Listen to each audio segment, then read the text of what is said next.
إن الحمد لله نحمده ونستعينه ونستهديه ونعوذ بالله من شرور أنفسنا وسيئات أعمالنا من يهده الله فهو المهتدي ومن يضلل فلن تجد له وليا مرشدا وأشهد أن لا إله إلا الله وحده لا شريك له وأشهد أن محمدًا عبده ورسوله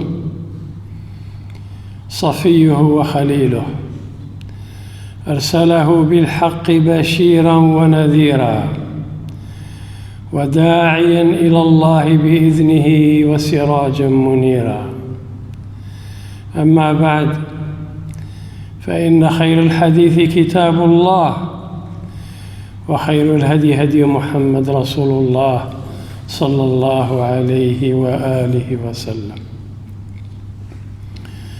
وشر الأمور محدثاتها وكل محدثة بدعة وكل بدعة ضلالة وكل ضلالة في النار عباد الله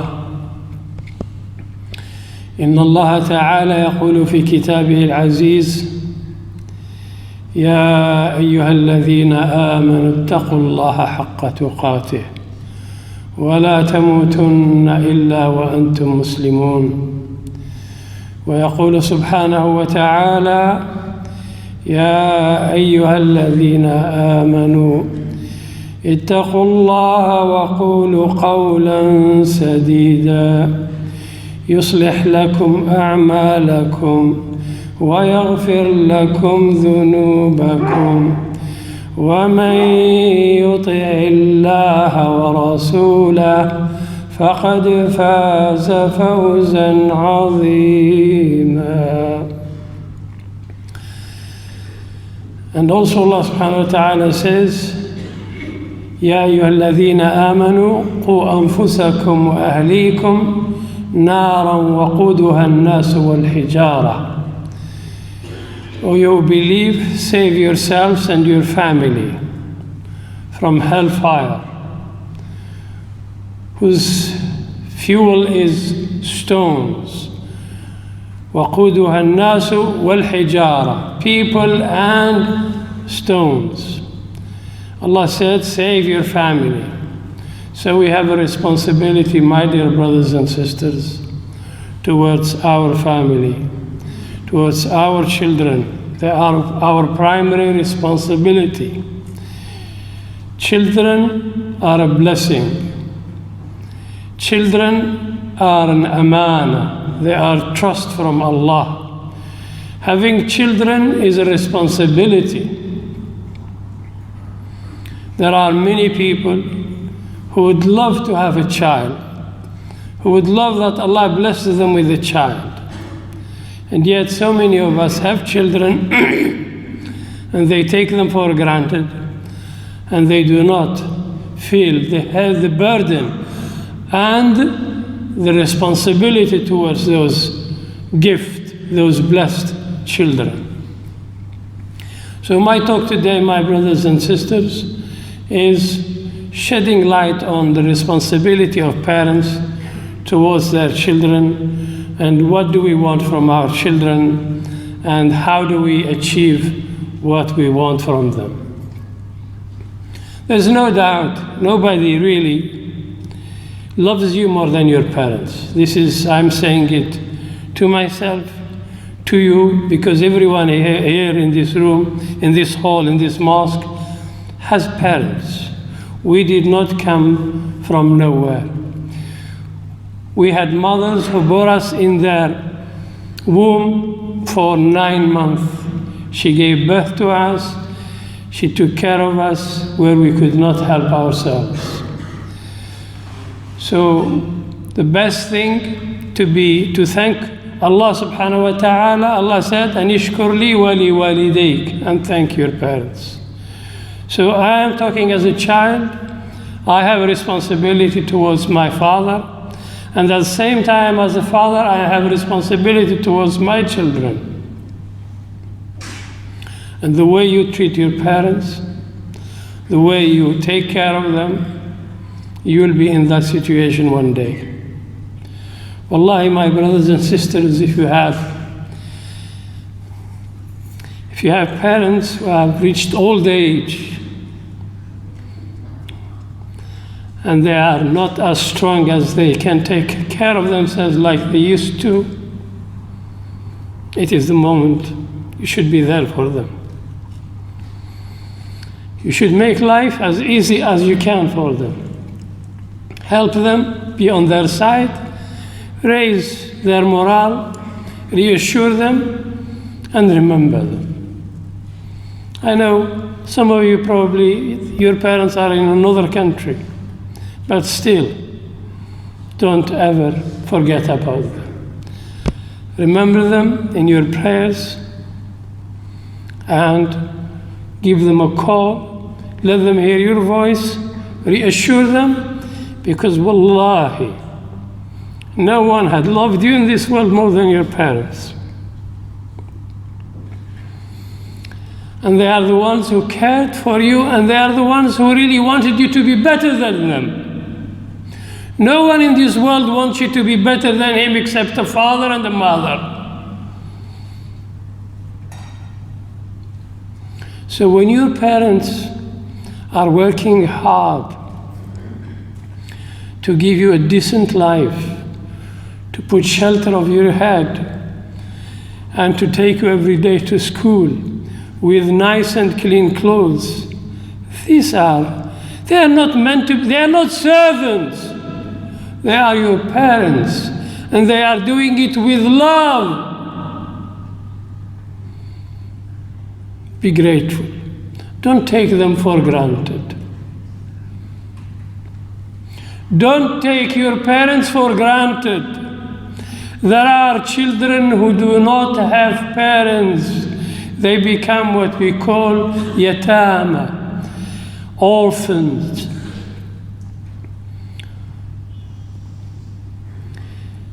So our responsibility towards our children, my brothers and sisters, after this introduction, highlighting the relationship of unconditional love and care from the parents towards their children, I'd like us also to put some meaning to what we want from our children. I said that every father, every mother wants her daughter or her son or his son to be better than him, to have the opportunity he did not have, to achieve higher than he has achieved, and it pleases them. It pleases them that you are doing well. No one truly celebrates your success more than your parents.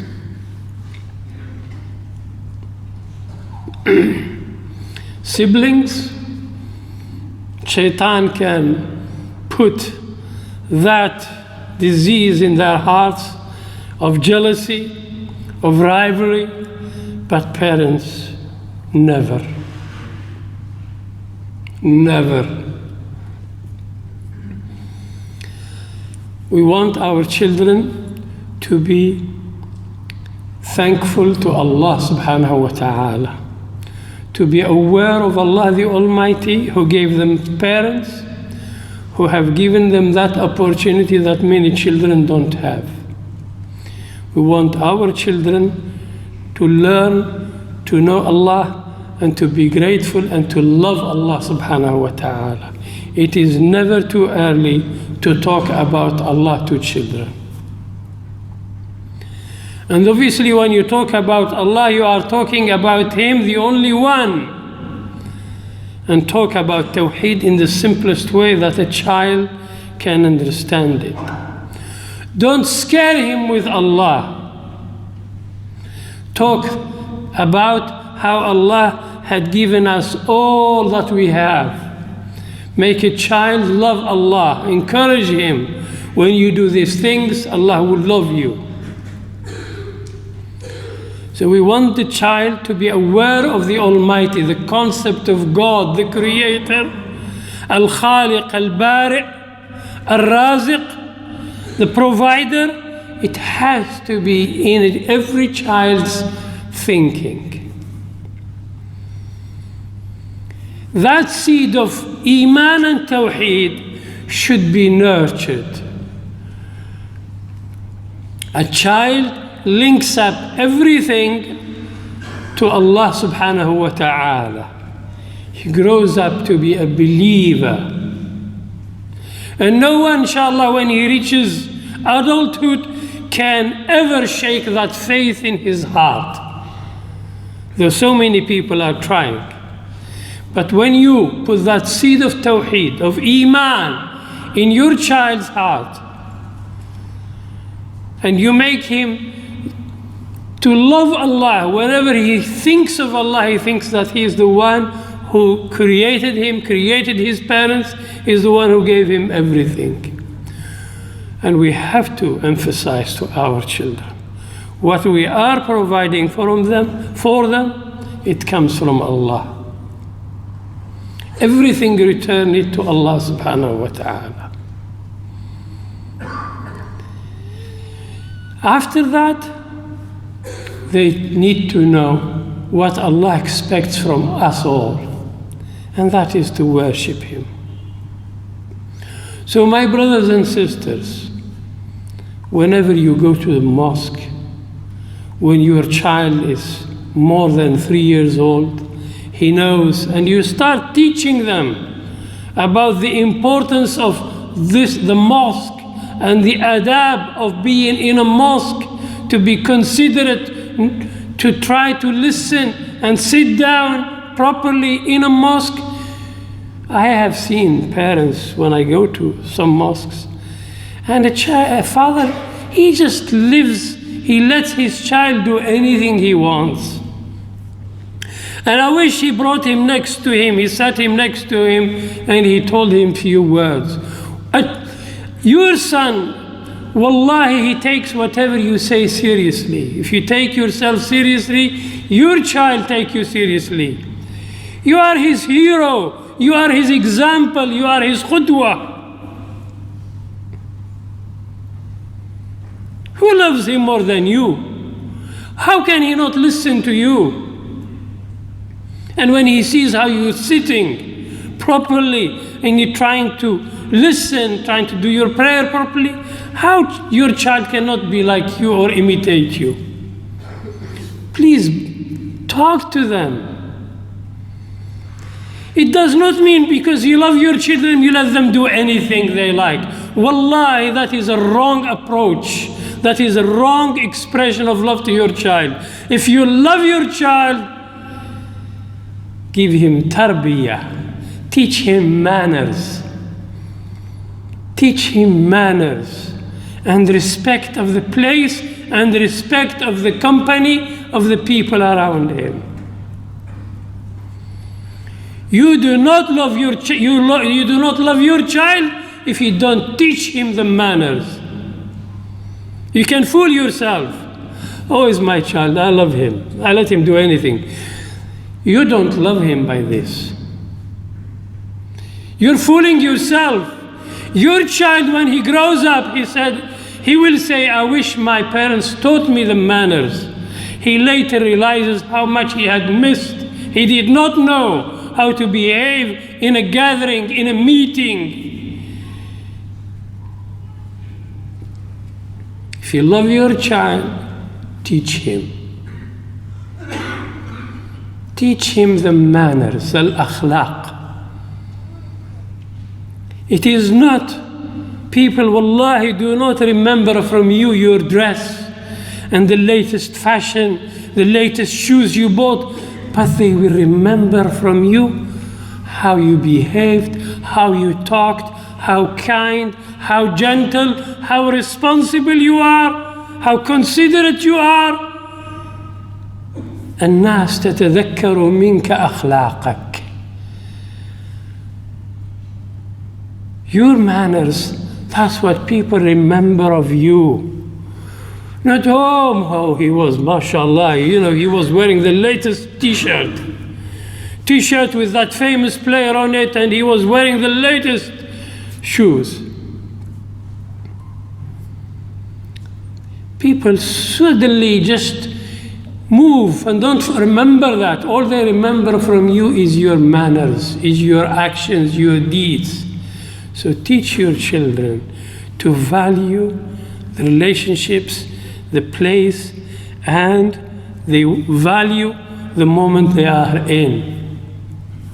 So let your child be your companion. Wherever you go, take him with you, to the mosque especially. And even when you sit with elders of your age, bring your son to sit and teach him to see how adults talk to each other. And he will listen to big issues talked about.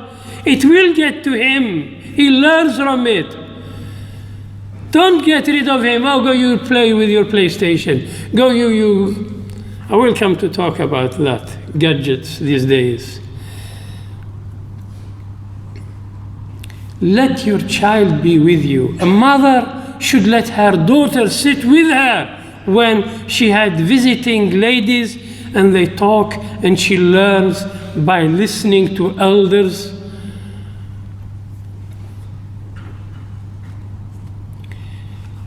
Now, obviously, when the child reaches the age for schooling, we all make an effort to find him the best school we can afford. Unfortunately, these days, education, it's becoming a business. It has its positives and it has its negatives. When money is the driving force in anything, it dilutes the purpose and shortcuts, and you don't get the best value for your money, unfortunately, most of the cases. You will look around for a school. What do you want your child to get from school? Obviously, he will learn to write and read, learn his mathematics, learn about sciences. Most of us, unfortunately, you send him to school, hopefully he will get a degree by which he will find a job. And sometimes we think of what is the best. We force a child to study or go to an area that you have dreamt of doing and you didn't do, despite your child is not a copy of you. And yet you force him to go into this line, and you have not even bothered to discover your child's strength. What does he like?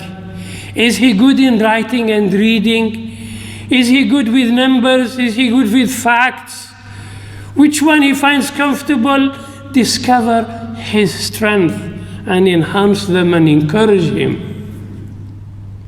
Allah is the provider, my brothers and sisters. The richest people today, they have not even finished their university education. The A students are working in an office, and the manager often is the one who did not even finish his degree. But you can look at education differently. You want your child to empower him, to have the knowledge, to have the expertise, to be the best in his field at that time. And then you teach him, why is he doing that? Because we want you to serve your Muslim ummah, to help this ummah once again achieve its potential. Like we were at one time the leaders of this world when we were good in everything. When we were scientific inventions, scientific theories were coming out from the Muslim world.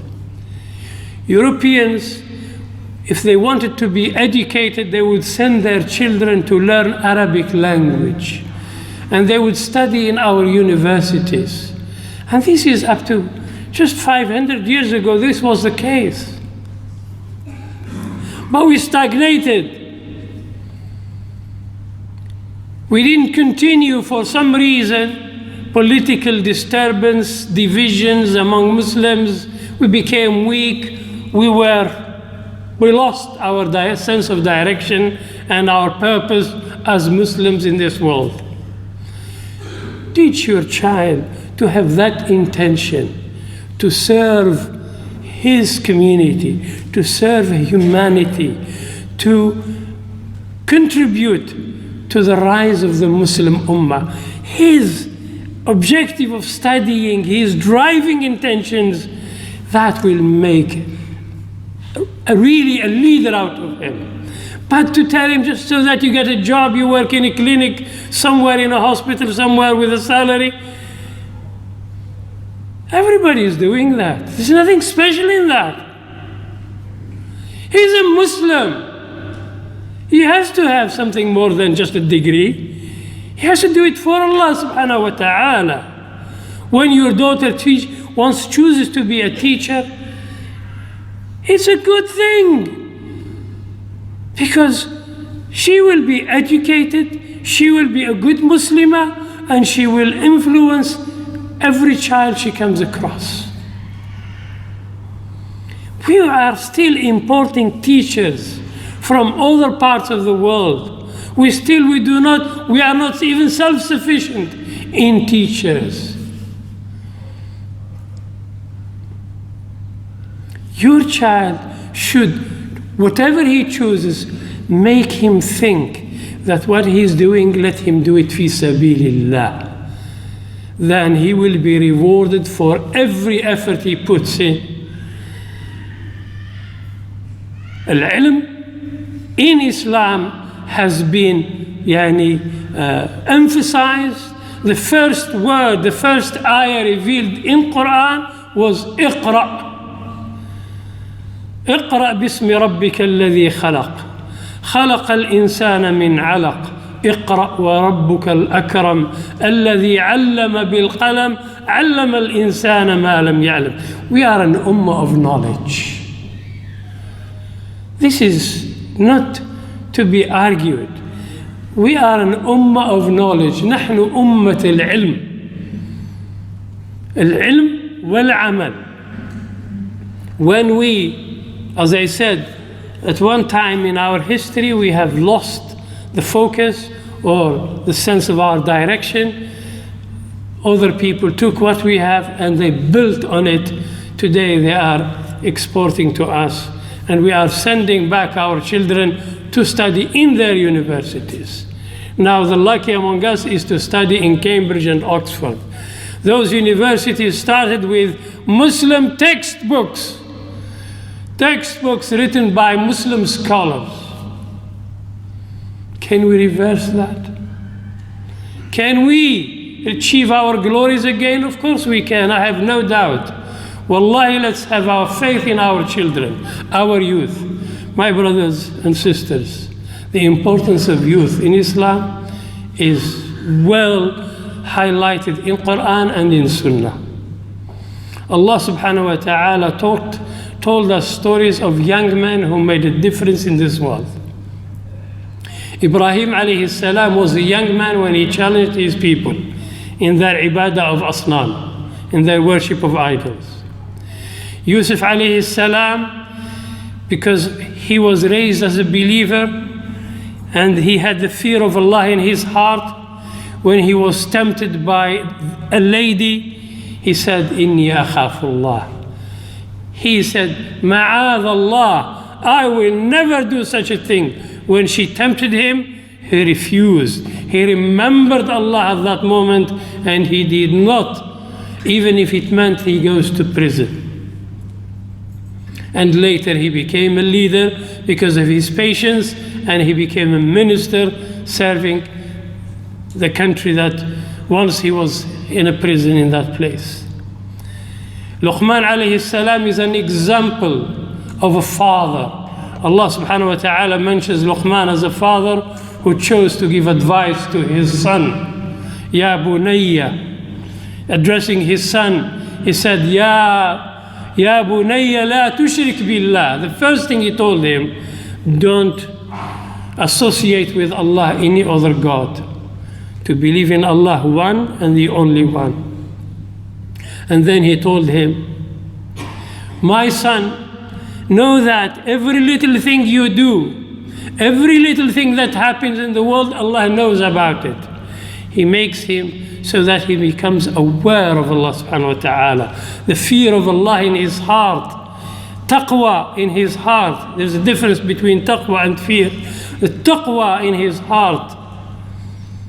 And then he told him, establish prayer. Aqim as-salat.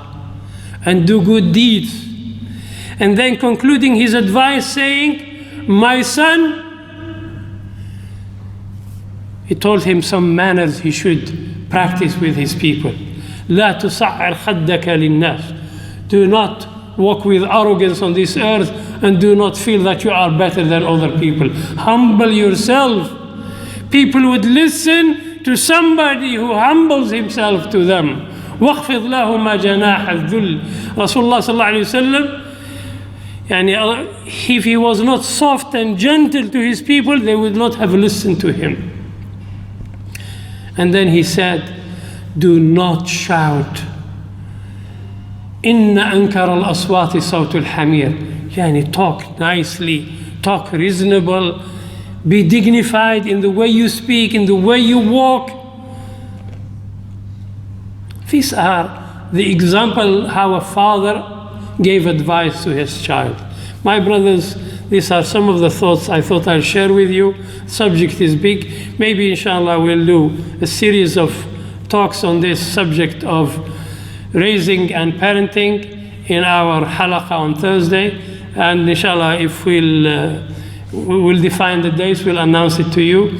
I just want, as the beginning of this academic year, I want us to feel again the importance of investing in our children, not only the money, but our time and paying attention to them. And the other thing very important is you should know friends of your children. Who are their best friends? This is very important. They should not go out with anyone. The other thing I realized in this country, in these private schools, when a child reaches that adulthood, when he is physically changing into becoming a man, they arrange overseas trips. Not for boys only or girls only, but mixed. Putting fire. A child at that time, that's the only thing is in his head. And they go and send mixed groups of boys and girls overseas to non-Muslim countries. What do you expect? And parents pay a lot of money for that. Inshallah, these are things we will talk again.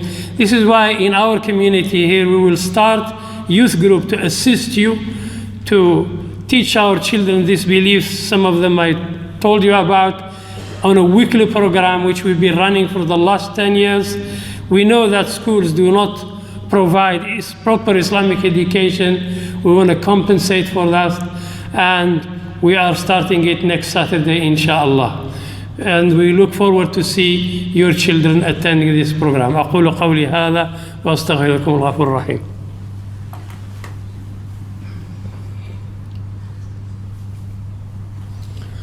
الحمد لله رب العالمين أحمده حمد الشاكرين وأصلي وأسلم على نبيه الأمين المبعوث رحمة للعالمين. My dear respected brothers and sisters, as I said, inshallah we will be doing our youth group from tomorrow, inshallah, and we will be doing a very rich program, and it will be run for 3 hours. We're considering the convenience for the children and the parents. This year we decided to put a fee. It's just to cover part of the cost, and also so as to make parents feel, I know it's nothing like what you are paying thousands of pounds or dinars to your schools. It will be very nominal, and so that you feel committed, and it covers part of the cost. And we are committed for those parents who have more children or for any financial difficulty cannot pay, we will take care of them. Don't let money be a reason for you not to send your children to the youth group. Those of you who can afford it, pay and help us to at least cover the running costs. The teachers are volunteers. They don't charge, they're doing it fi sabilillah. Allah blessed us, we want to give something back to our community. It's a zakat of our knowledge, it's a zakat of our time, and we do that and we only want from Allah to accept our effort and for you to acknowledge that. جزاكم الله خير. اللهم اهدنا فيمن هديت وعافنا فيمن عافيت وتولنا فيمن توليت وقنا واصرف عنا شر ما قضيت. اللهم لا تدع لنا ذنبا إلا غفرته ولا دين إلا قضيته ولا هم إلا فرجته ولا مريض إلا شفيته. اللهم انصر إخواننا المظلومين بجميع بقاع الأرض يا رب العالمين. اللهم اصلح لنا أزواجنا واصلح لنا بناتنا وأولادنا، اللهم اهديهم واصلحهم يا رب العالمين. ربنا آت نفوسنا تقواها وزكها أنت خير من زكاها. اللهم ارحم لنا والدينا واغفر لهما وارحمهما كما ربيانا صغيرا. وآخر دعوانا الحمد لله رب العالمين وأقم الصلاة.